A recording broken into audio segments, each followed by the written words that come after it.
All right, thank you all for joining us for today's webinar titled How to Unlock Growth in B2B Sales by Creating Better E-Commerce Experiences.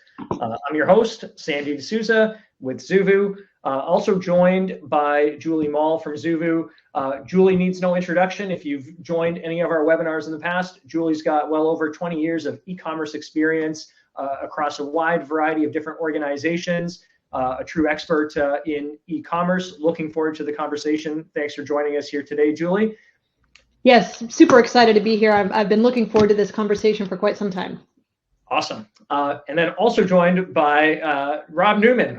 Rob is entrepreneur, builder, e-commerce expert, B2B expert, and also happens to be the managing partner at NETFORMIC. Rob, super excited to have you on today's webinar. Thanks for joining us. Well, thank you so much. I love this topic, and I am really excited to speak with you. Great. So before we get into some of the content, we're going to do all the questions at the end. There's a questions button in the bottom right of your screen. Feel free to click that button, drop in any questions along the way, and then we're going to have some time set aside at the end of the webinar today for any questions that have come in. So looking forward to that. Feel free to interact with us. Would love to hear any thoughts, questions that you may have. So getting into B2B e-commerce and digitizing the sales process, and I think it's interesting. There's a bunch of really interesting stats that we can see on the screen here. What stood out to me, one that's not on here, is Gartner recently put out a number that said 75% of B2B buyers do not want to interact with a seller. They want to do their entire transaction online. Now, words sort of wound because I've spent the bulk of my career in some capacity or another in sales. But maybe I'm going to pull Rob into the conversation a little bit to kick us off. Why is there a need to digitize in your eyes? I mean, again, you've worked with companies, here in the U.S. On a number of different projects. What's driving this, in your opinion? Well, thank you very much, Sandy. Well, I think that the change is severalfold. First of all, the engineers, the specifiers, the people who are looking things are beginning to get a little younger, right? So when I started my career, the rep would come in with a catalog, we'd sit there with a cup of coffee, and he'd bring a box of donuts. That does not happen, right? It doesn't happen anymore. People, I'm working from home, people are working from home, people are distributed, and our time just seems so crunched. So you take into account that if you want to research anything, you do it online. And anyone who's looking for something, trying to shave off time of their search, is trying to quickly get to that all important, do you have what I want? I call that finding. And if they don't find it, they believe you don't have it, right? Which also goes to your other stat, which is all of my customers started out not having their full catalog online. Mm-hmm. So if you can't find it and you don't have it online, it's equivalent to you just plain don't have it. And I think people will engage salespeople later in the process, but I'll walk into Best Buy and check Amazon. I don't know about you guys, but I do exactly that, and so are our customers. Yeah, it's interesting. Like, I can relate, right? Like, I think for me, when I'm trying to buy something, I just kind of want to find it, buy it, and get on with my life, and not spend too much time necessarily, kind of having to sift through it. There's another phenomenon at play that I kind of hear from leaders, C-level investors, and really it's coming from the investors, right? How do you drive costs out of the business while driving growth at the same time? And they seemingly are kind of polar opposites to one another, but yet kind of as a leader in a business, we're frequently asked, right, can you cut costs but still drive productivity? And I think digitization has always had this promise that eventually that it will lead to that if it's done right, it's not done right, then I think, Rob, to your point, maybe you just end up, driving customers elsewhere. Julie, I want to get you in on this other point, which is 96% of B2B manufacturers do not have their full catalog online. Obviously, if the catalog's online, people aren't going to be able to identify, price, configure, order, etc. Why is that? Is that complexity? And is it true that someone can be too complex to transact or put their products on the web? Yeah, What say you? I say a lot. Guys, I feel real passionately about this, in that complexity is like a false narrative. And it's reflective of how organizations think of their products or solutions, or even the breadth and depth of their catalog. We're too big, we're too complex, we have too many things. That's why we have these sales teams. And sales teams are great. They're great to provide supporting, kind of closing type of activities. But the concept of products being too complex, again, I think is a false narrative, because it's not what customers think. And that's where the mismatch happens, right? Customers are thinking from the point of view of, I have this problem to solve. They understand that in their mind, and they're looking for a potential partner who can help them solve that problem. And I think that's where we see this sort of drop off in digital experiences, is organizations are thinking of their products or their catalog as a set of these discrete products, or some that are too complex, we can't put online, you have to call someone. But if you come at it from the point of view of the customer and figure out, well, what problems are they trying to solve, all of those things fall into place, and it becomes a much simpler buying experience or education experience for those customers. Mm-hmm. Now, is it true that B2B is inherently more complex than B2C, though? And Rob, maybe you could share some of your thoughts on that. Yeah, our entire practice focuses on high complexity B2B. I mean, I love it. We have customers with 1 million SKUs, with a lot of variations, kitting, and I think there's a few pieces. One, it's an overwhelming number to start on, right? You gotta eat the elephant a bite at a time. But we also specialize in tools that allow you to just bring it up and serve it in an effective manner. But more importantly, there's subtlety to some of the complexity. So, those goofy customers of yours want to search in the way that they search. And so if they know your competitor's part number, or they can describe a product similar, they would like to still find exactly what you have. And that can be daunting, right? So I think there's two pieces to it, right?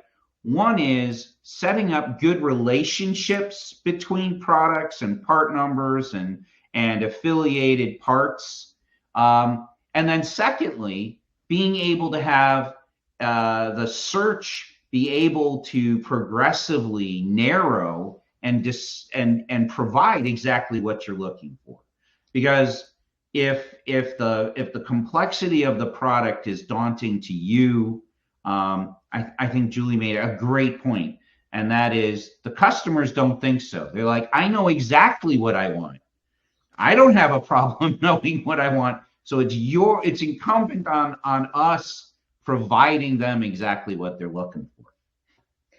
Yeah, it's interesting. Yeah, I'll let you comment on that first, Julie, and then we'll continue on. Yeah, sure. No, and I think, right, like that's the unlock, right? That's the unlock that we're here to talk about, right? If we just sort of, call a spade, you're not going to grow your digital channel if the majority of your products are not online. You're not going to grow your digital channel if only part of a complete solution is online, because you think it's not possible to configure the whole solution, right? And solving these complexity challenges is the key to unlocking growth, right? Which is how do you take the complexity out of these things so the customer can, to Rob's point, find the thing, the solution, the product that they want in the way that they think about it. And the reality is there's great technology out there that supports these things, you know, and I recognize that a lot of our collective B2B customers have spent a good amount of time working on product data. We know, you know, the large number of PIM projects that are happening at every time. And I think we all in the space recognize that. The key to the unlock is, like, PIMs are generally not customer facing. Your ERP certainly is not customer facing. Those are tools to help you run your business internally. It's putting the customer face on all of that product data that you already have, that you've made really great, all of those things, that then becomes the key to the unlock that we're going to keep talking about here. I love that, because we do a lot of PIM, yeah, and then we do search, right? The yeah. two actually work together really well in a high complexity environment. I'm going to take the tough heat here, Julie. So we were talking about salespeople. There's a concept, a retail concept, right, called the long tail. Mm-hmm. The long tail of sales is that product that you have that is your least seller. It's way out there.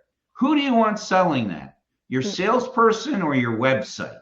Who do you want for when it's searched, right? How often is your salesperson going to go, oh, that's the one for you, right?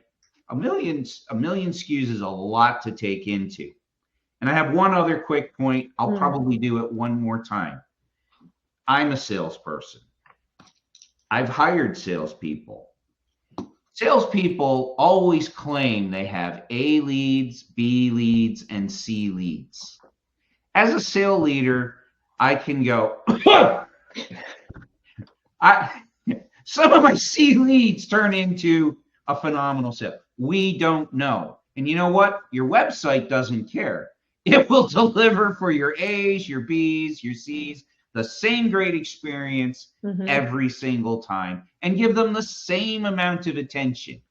And that is a game changer, because that's how you want to feed your salespeople, because those people are expensive. So I've learned a couple of things so far, right? So number one, I guess I'll stop showing up with donuts in a catalog. Doesn't work anymore. But the number two, I mean, it sounds like I better, kind of brush up my skills, because the robots, the technology is actually at the point now where you can digitize effectively on the web. And, the expertise that I bring, 20 years in tech, you can largely replace that experience, make it better online, which is pretty cool and daunting at the same time. So maybe as a segue, I was online and I found this chart that says, hey, what is the B2B buyer journey? So came up with this chart. Julie, this, the typical B2B buyer journey, A, and B, should it be? And then Rob, after Julie comments, would love your feedback too. So Julie, over to you. Yeah.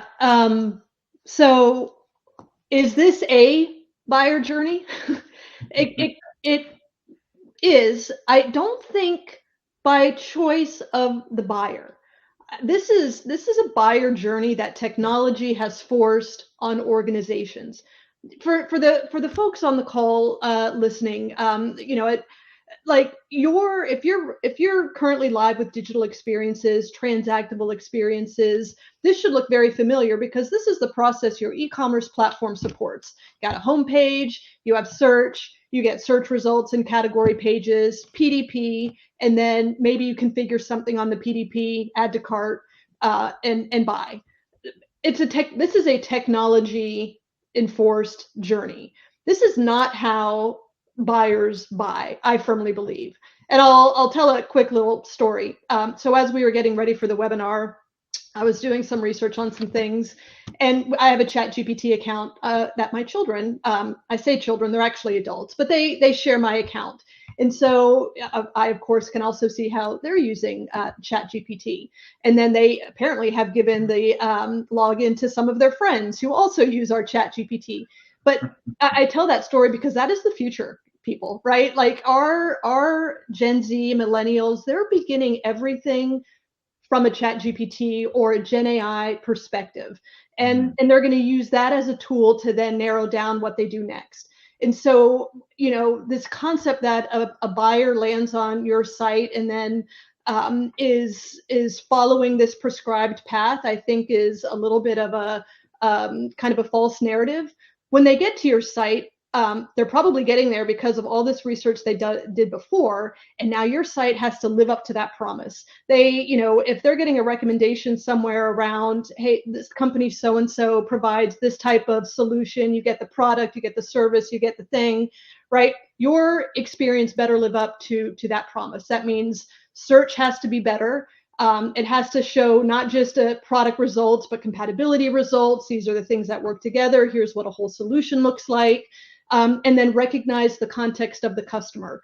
And possibly even transact right from a category page or a search page, meaning, again, this process, I know just from having adult children, this concept that they want to keep clicking to go down a process or whatever to get to the answer they need, not optimized for those types of buyers, and that we know generationally is what's happening. So you can tell that gets me a little excited. I think that's the real challenge for B2B organizations in this unlock. Great product data, make it customer facing in a way that resonates with your customers, and that's going to deliver on the promise that your brand can support, right? Wow. What do you see up there, Rob? That's brilliant. I'm sitting here, that's just really well thought out. So let me add to that a little bit as I sit here thinking about that. First of all, right, the research, we have to recognize a couple of things, a couple of points Julie made. The first one is absolutely, we know that here's some alternative things that really influence your buying. Speed, the number of clicks, and the finding, which we talked about. But the buyer journey here, I would also love to see like a line along here where they're bouncing around every other website on the web, because no one does a linear journey anymore. So one of the things there's two things that we've tried to do for our customers. First of all, a lot of customers and companies out there believe that everyone buys off a laptop or a PC. We have finally convinced several customers through agonizing years of showing them what their Google Analytics actually shows them. It has switched. You need a mobile buying platform. You have to. And utilize a whole bunch of other tech. That's an aside. But if you want them to buy, it has to be mobile. And your search certainly had better be powerful on mobile, which limits how much real estate you have, right? The old categories down the side that are a mile long, that doesn't work on mobile. The second point I wanted to make is that the number of pages matter. So one of the things we're working on, right, and we're always learning, we're always trying to bring the latest thinking, is you can actually take lands on results page, view product page, configure and price, and make order 1-2 pages max. It can be done. And one way, right, one concept in search is called satisficing. What a great word to say. Satisficing, I am a big fan of. It means I give you exactly what you want. You have searched for it. Here is exactly what you want. But would you consider these 3 other options that are darn close to what you're looking for? They may be at a lower price. They may be at a different margin. They may have a slightly different whatever, right? And like in plumbing goods, you can buy a Delta, you can buy a Kohler, you can buy whatever. We try to, in the plumbing industry, we try to basically show a few things. 1, here's an alternate at a lower price. 2, here's the OEM at a higher margin, but a way lower price, right? And allow them to do as much as possible in one page, which is why I say, look, if my adult child had to click this many times, I think they get bored. I think they're like, this is too much, and they leave. And we work with clients on conversion, and this is a big problem in the conversion animal. Yep. You know, Rob, you mentioned, you know, the actual buying journey of how people jump around from different sites and pages and eventually come back and buy. Reminds me, you know, a few weeks ago, I had to buy a seal for my garage door, and it was really hard to figure out which one was compatible. Little did I know that the ones they sell at the local hardware store don't fit all the major brands of garage doors that you have. Anyways, I did a bunch of research. I went to, you know, probably 5 or 6 different websites. And then once I finally figured out which part I needed, then I just bought from whichever vendor at random I happened to click on. You know, for that particular vendor or the other competitors, wouldn't it have been better if on that very first site, I could easily identify what I needed and then make that purchase? I would imagine this happens all the time when you've got inefficient experiences going on. So what was the word? Satisficing. If they had satisficed me, I would have bought right then and there and problem solved. I would have avoided having mice eventually get into my garage. Long story, not a good story. But, you know, nevertheless, you know, important, important lesson. Let me add a little obscurity real quickly to my friends in the audience that are Gen X, and some boomers. The age of the saving to your favorites list on your browser is over. I probably have hundreds of websites that I never look at on my list, right? The way we go now is we search for something. It's just so much easier. If I could search through my saved, you know, my favorites, that might be a lot better, but I can't. So what do? I research, I search and research the same thing every time. And unless you have good search, you will not make it. Great segue. Yeah. So, okay. So what do we do though?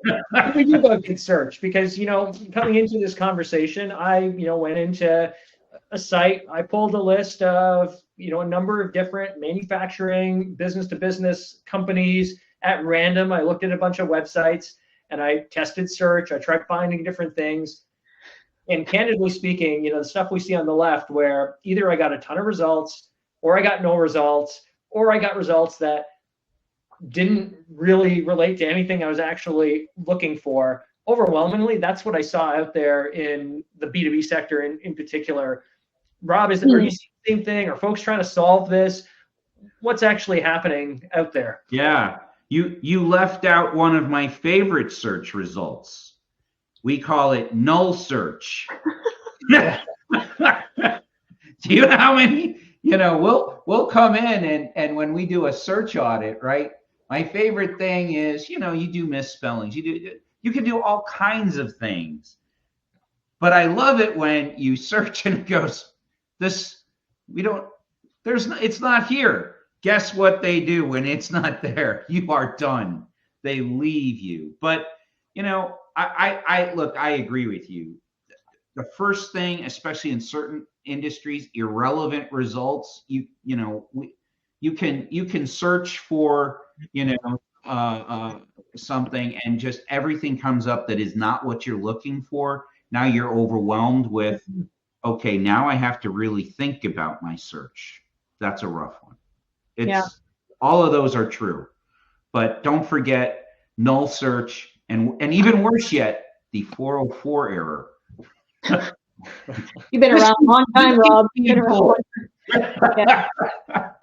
I haven't seen a 404 error in a long time. Maybe for the millennials and Gen Z in the audience, what the heck is a 404 error? I broke it. You were too specific with your search is what it's saying at some level. So these are great recommendations in terms of how to optimize it. I want to add some color commentary there. The first, and I think the largest problem with search broadly in B2B and in any search is that it treats every consumer the same. That it thinks that we're all exactly the same. We all have the same context. We all have the same needs. And what I mean by that is you're going to get a set of results that for some customers might be good, might mean something. The next person, they'll be overwhelmed. And I'll tell you a story about one of our customers. I'm not going to give their name, but they're in the plumbing industry and they have a spare parts finder. And I love this experience because right off the bat, it gives the customer options around how to find the right spare part, meaning they're not treating every customer the same, right? If you go across different B2B sites, and maybe this is something in your own sites where if you're doing a spare part, your search might just be like, tell me the part number. And if you have it, that's great. So anyway, this example, this customer, they have an entry page that says, hey, what product do you need a spare part for? And you might have the product code. It can find it based on product code. Maybe you know the name of the product. Type in the name or some guiding term and it will give you some results. And then when you see your product, you click on it and then it's going to blow up the diagram of the product and show you all the spare parts. So then you don't really have to know the part number. You just like, oh, yep, that's the part of the thing that I need. And then you can order your spare part that way. Sometimes, and then they have another entry point. Do you know what spare part you need? Again, either by part number or name. I need a flange or something, I don't know. But it will give you the spare parts and it will show you the compatible products. When you click on it, it will show you the compatible products for that spare part. So you get the confidence as a consumer that I'm pretty sure that's the spare part I need. Oh, and look, it's actually telling me, yes, that's the shower head that I have. Perfect.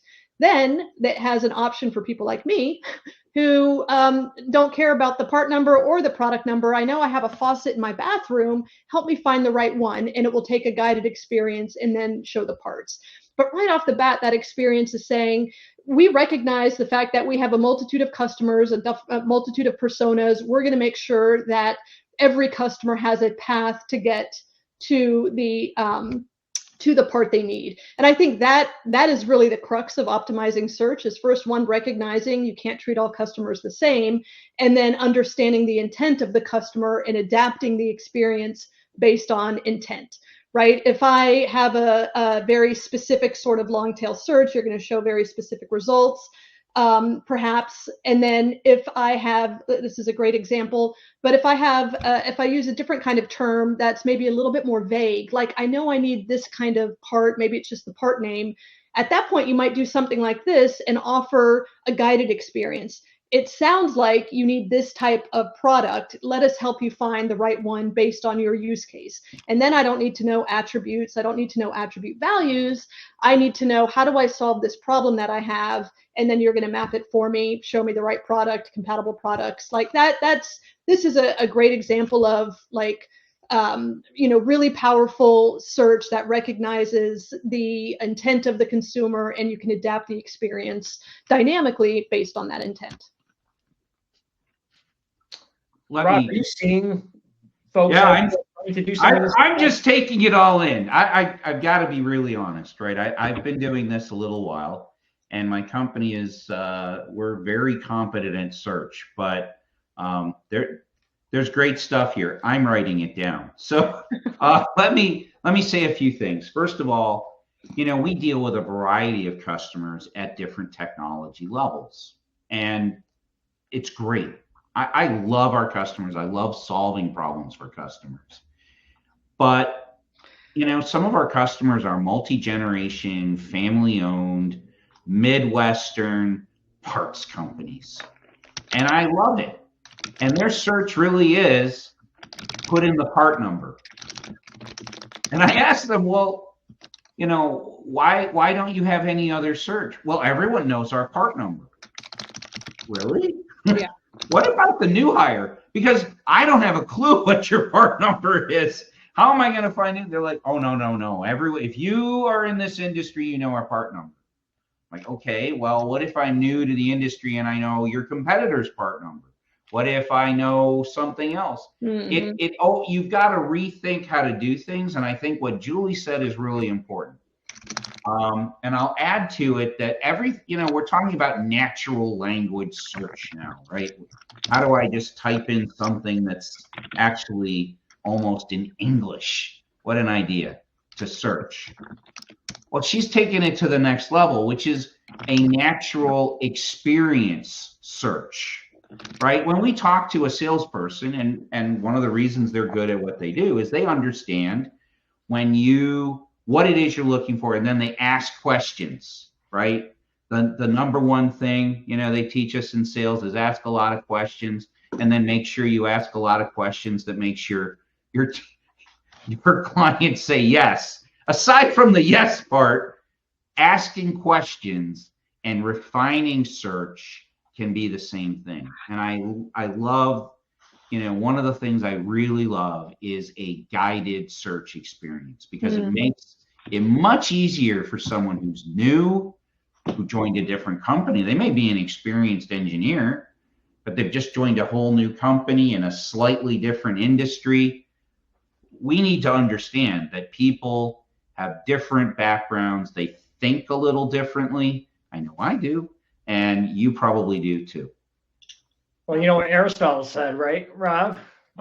Search is a habit, not a one-time act, or excellence is a habit, not a one-time act. Excellence is a habit, yes. Take the liberties. It sounds like, discovery or finding, as you call it, isn't a one-time thing where you type in a search term, but you actually, it's a journey, it's a process. And, did Aristotle actually say that? People say it's misattributed. Maybe somebody in the audience can go figure that out for me. Ask ChatGPT. But I think so you type in a query, you get some decent results, but then I've had the experience. I was buying a filter for the bottom of the dishwasher. The ones that get gunked up with all sorts of limestone and stuff like that. Anyways, I had to find that, and I did a search and got brought a list of different parts. Couldn't quite figure out, hey, is this the right thing for my dishwasher? Is this actually going to work for me? I feel like I landed in this zone. Julie, where have you seen this made better, or how can folks make this part of the journey better? You talked a little bit about the guided experience, but what else can be done? So a few things, and I'll pick on an experience, one that isn't that we're not necessarily powering, but you go to Best Buy, you talk to a person, they help you find what you need. They're great. If you go to bestbuy.com and you do a search, let's say you want a Windows laptop or a MacBook, searching for something sort of broadly, like Windows laptop, you get maybe 800 results. And then you're like, great, I have 800 options. Now what? And then so what is the forced behavior typically and this is not necessarily unique to Best Buy, but unique to all search platforms, that your option is left-handed navigation, right? The faceted navigation. So go look at that. And then I see some faceted navigation for processor. Great. I'm assuming processor is important. As a consumer, I don't really know. I expand that processor and I see Intel 6, Intel 7, Intel 8, Snapdragon 1, right? It's meaningless. It's meaningless information. Why are you giving customers meaningless information? Because ultimately, this first one, this use case navigation, is the real unlock, right? Because customers aren't just coming you to buy a product, they're trying to solve a real problem within their own organization, right? So by creating better experiences, you're helping your customers solve their problems faster and more efficiently, which means they're going to come back to you the next time and the next time and the next time. And then, the other real key unlock, I think, on optimizing search results, outside of guided tools that might help, get to the right product more quickly, is right on again, this goes back to that sort of false narrative around what's the buying journey. I get to search results and then I go to a PDP. No thanks, because how many times do I have to click on a PDP to understand what a certain product is? Right from the search results, I should be able to inspect that product. This is a great use case to embed like Gen AI product assistance, right? If I'm on a search results page and I have a little chat window and I want to just ask a couple questions about this product, or I want to compare 3 products and then leverage Gen AI, a Gen AI experience there to, instead of just showing, this is my pet peeve personally, a readout of attributes, and this product has this attribute and this product doesn't have it. Again, I don't know what that means per se. I know I have a problem I'm trying to solve. Create a real description of what that comparison is to help me identify those things. So right off the bat, that's a few ways to optimize those search results. Help explain to customers what all the great attributes that you spent all this time building out in your PIM, what do they actually mean, right? And we see the solution builder on the right. It's a solution builder. It's finding the right product or set of products for you, and through this experience, we ensure that the solution, all of the components, are compatible and optimized to be compatible. So to me, this is a great example of really optimizing the search results experience. Yeah, Julie, I think what you are showing here is really important, because how often do we think of a B2B search, e-commerce, the experience as a competitive advantage? But I can tell you, for our customers, it is a competitive advantage. Right. Let me give you an example. So we have a client that sells cell phone accessories, cases, screens, cords, just not cell phones. They sell everything that, if you want an OtterBox, they've got it. And they sell it into the stores, right? So it's a B2B buying experience. And their salespeople's goal is to sign up stores. Now, you can think of that as manufacturer, distributor, sub, it's all the same. What we focused on, and honestly, I can't claim 100% this was our idea. We executed a great idea, but in collaboration with the client, we really took apart what is it our clients want. Because the truth is, the business is so, you have to do most favored nation pricing for Verizon stores, and you have to do, for independents, the pricing is crazy. And the truth is, there's only a few cents. If you're a distributor, there's only a few cents difference in your prices. How do you differentiate yourself? We built a purchasing manager interface that'll search for what you want, and you can buy it across your 100 stores, your 50 stores, your whatever. You can actually buy the way buyers want to buy. And they can go in and they can start fulfilling this store, and and if I need this, right? They have an experience that actually is how they think about buying. And here's how it's the competitive advantage. If you are competing with my client and you are price to price, or even they're a little higher price, they have started winning more deals because the buyers clamor for the interface. They tell my client that they save so much time, it's so much easier, that they push for them over any other competitor that they have. It's become, in that buying experience, a tremendous advantage. And it's actually a nice thing when I deal with IT people all the time, marketing folks all the time. I was actually on a call with their vice president of sales yesterday, and he thanked us. I was like, wow, that doesn't happen very often. He said, you are a competitive advantage, and we really appreciate the work you did. Now, that just goes to that kind of experience. Changing how you do this will actually net you more money, not only because search converts, but because your competitors, I'm 99% sure your competitors aren't doing it in B2B. They're just not. They don't have their products. They're not doing a personalized search. You will add business because people want to come back to buy from you. And that's the real unlock opportunity, Rob, isn't it? Which is now is the right. Everybody certainly in the tech space sees all the articles about, where growth is happening. It's in the B2B sector. B2B organizations are, the ones spending on tech, and we've talked about also the change in demographics. We know digital is where customers want to start. And digital is a profitable channel, and being able to capture and serve those customers exceptionally well on the digital channel is the opportunity to eat your customer's lunch, essentially. Yeah, So absolutely. Your competitors. Yeah. And a quick comparison, right? So many, you have an opportunity to skip generations of tech here as a B2B company. Yeah. Right? We've always talked about how B2C, and I actually go to B2C conferences every once in a while just to see what they're up to and see if there's an idea I can bring back to my clients. And I've found some. They're interesting, right?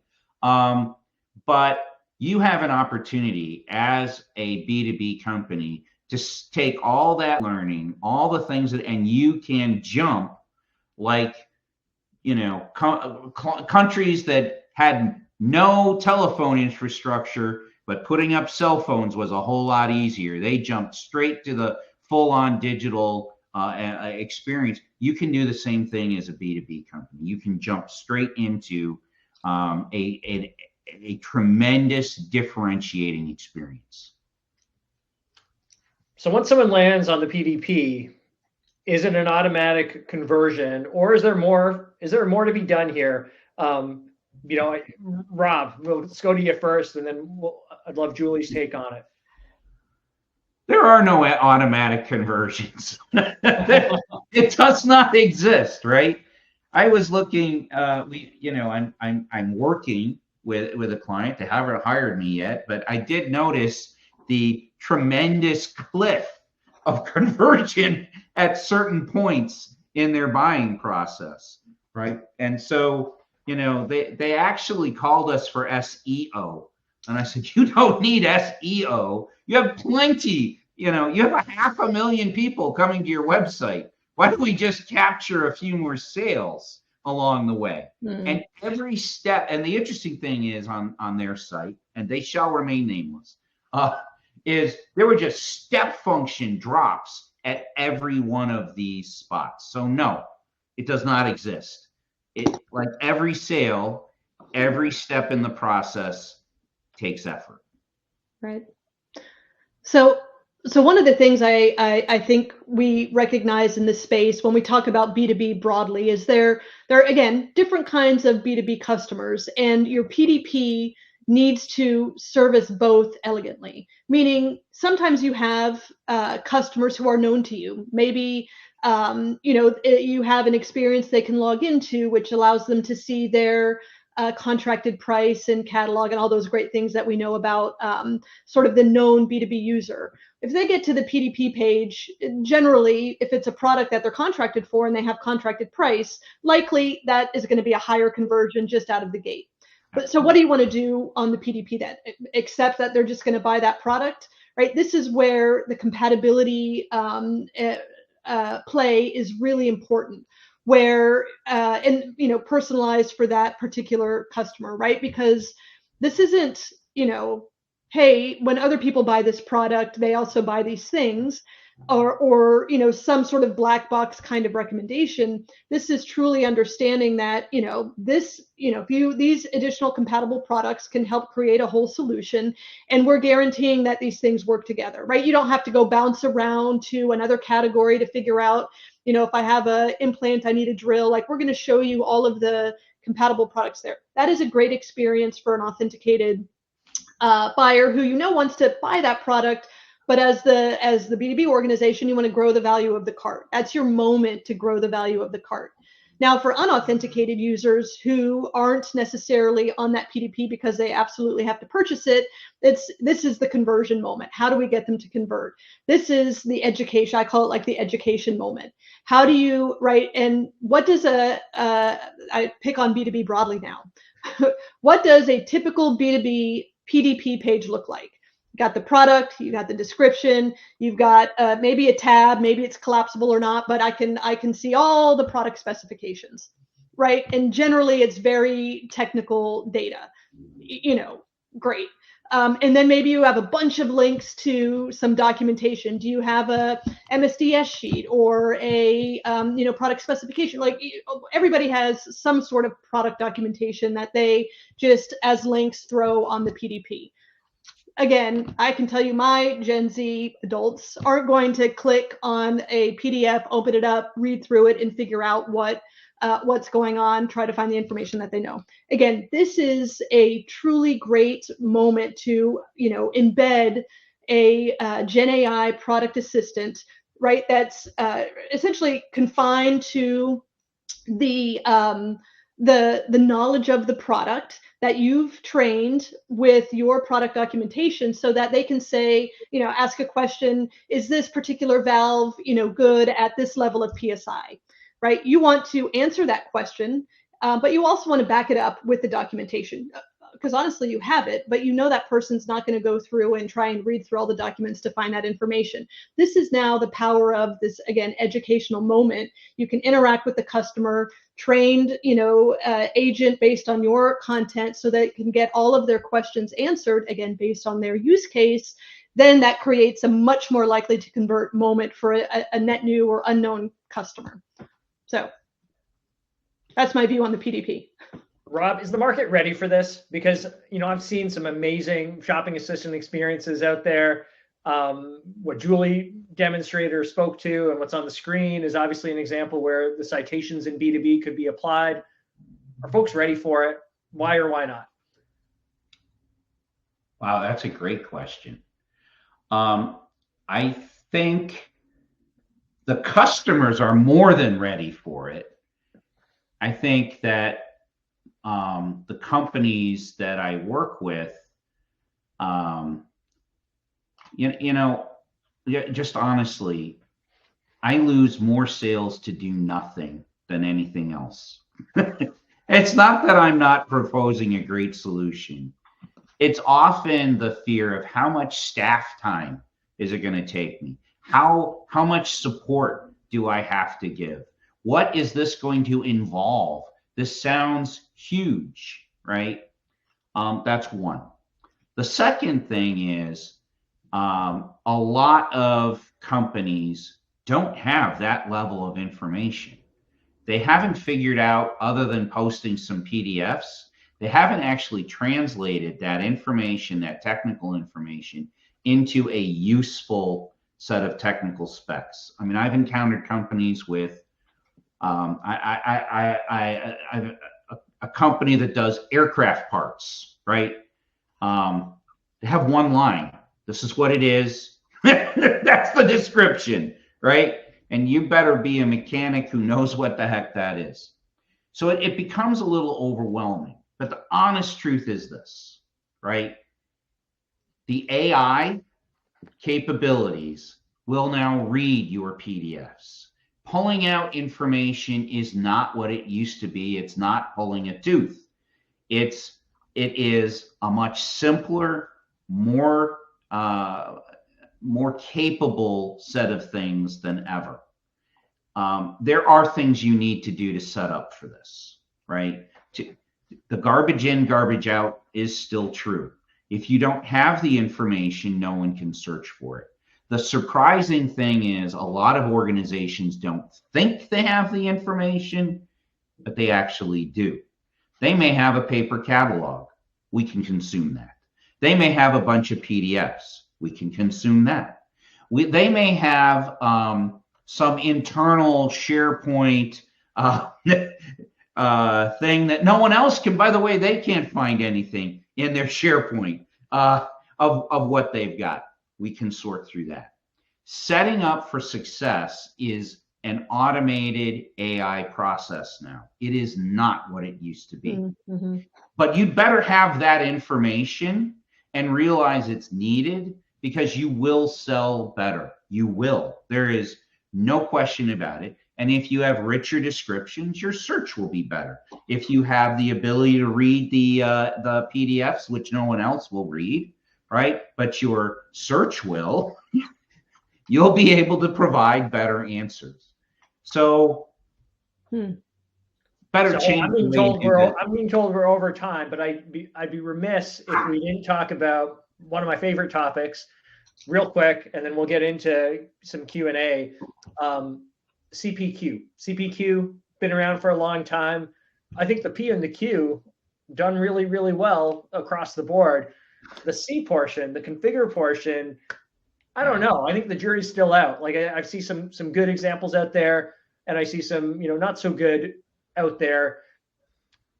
Julie, why is that the case? Like we have, we're sending people to the moon, we're doing all sorts of crazy stuff, but it's hard to configure stuff on the web. How come?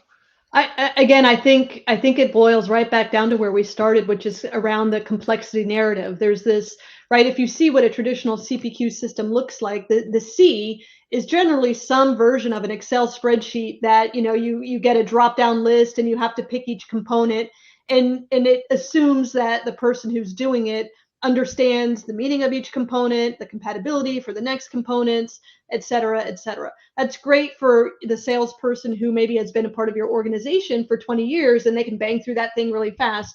But that is a small population of people, and that population of people is getting smaller by the day. And there is the ability to create really robust, often very technical C steps online, and then integrate into a core P and Q engine, I'll call it, because again the C is a bit of a misnomer there, to then really amplify the speed of that process, right? The faster you make the C, the more quickly you can close the rest of the deal, right? We have a customer who's doing an amazing job of this C step where there's really technical products, and you have to buy two products together, and to get to the right choice, let's say for the first component, you have to do some calculations around flow rates and PSI and all of these things. Yeah. But it's super elegant online, right? We've abstracted the complexity from the customer. They know this is my application, this is how it needs to work in my building, show me the right choices and make sure the next thing I buy works with that. And then at the end of the day, you create a bill of materials that person can send to the CPQ engine for the negotiation, or in this case, just buy it. So Rob, I want to get to you with this question because I think it's related to everything Julie just talked about, and it's come in. Where do people start? Like, if this is the first time you're hearing some of these concepts, or kind of digging into this topic, it may seem overwhelming. Is it overwhelming? Does it have to be? Or is there a way to do this practically where you can get this great experience, you can transform your business, but it doesn't have to be a year-long project? Maybe talk us through that a little bit. How would you approach it? Sure. It doesn't have to be, right? And what's so there's a bunch of processes, right? Let me deal with something that's not technical, right? You need to be able to convince your management this is a good idea. You need to have the right budget. You need to have the ability to explain it, right? So there are a few things that you can start with. First of all, crawl, walk, run works. It really does. Let's demonstrate value along the way. You might start with a proof of concept, and you might move to a rollout, and then you can, tweak along the way. I am a huge fan of the 80-20 principle. But I think starting, right, any of us on the call, right, and it's my job as a consultant, right, is to give you my unbiased opinion, and actually try to help someone. Or, actually there are times we say, well, we can't help you, right? And that's a good answer because I might like you to come back and talk to me another time. but start with a search consultation, an audit.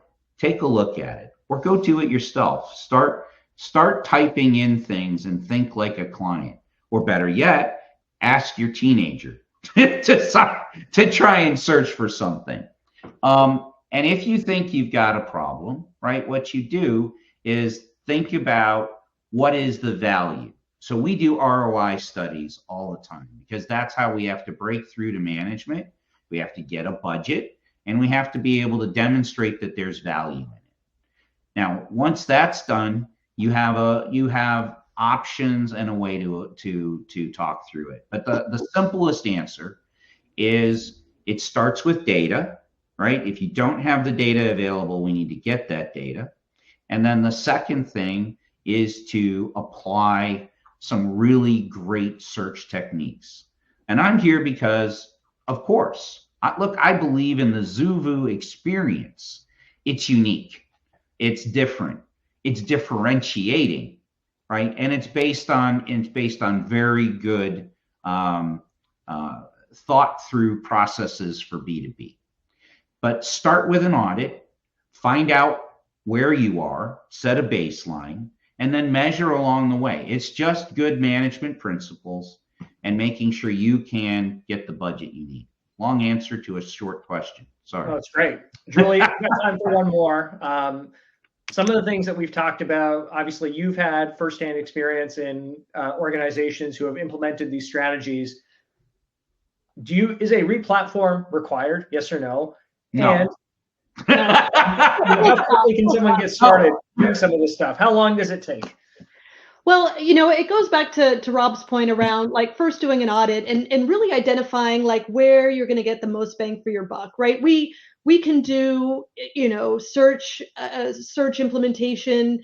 We've done some in as little as 6 to 8 weeks. Those tend to be a little less complex.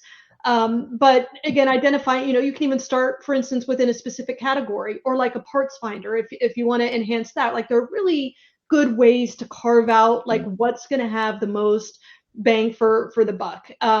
Even like the Gen AI piece, implementing Gen AI on a PDP, for example, that's actually a fairly low lift to get going, and then you A/B test, see which PDPs perform better, and then you can make a business case for future rollout. So I think there are lots of really, really great ways to get started and show value, and then you expand from there. Well, right. And let me jump on the re-platform thing, right? Look, we deal with people on purchase tech. We deal with people that have built their own websites and are on crazy technologies. But that doesn't mean you can't bring in a sophisticated and the sophistication of AI, the sophistication of the tools today allow us to crack open your current system. Now, that doesn't mean that if you re-platformed, it wouldn't get even better. But again, I think Julie and I are saying there are steps you can take to prove it out right away. And then you can make the decision on further investment, larger rollouts. Does it make sense to re-platform? But no, not re-platforming. Well, that hour flew by. I enjoyed the conversation. That was really great. Rob, thank you very, very much for joining us. You. Julie, thank you as always. And to everybody on the line, really appreciate the time.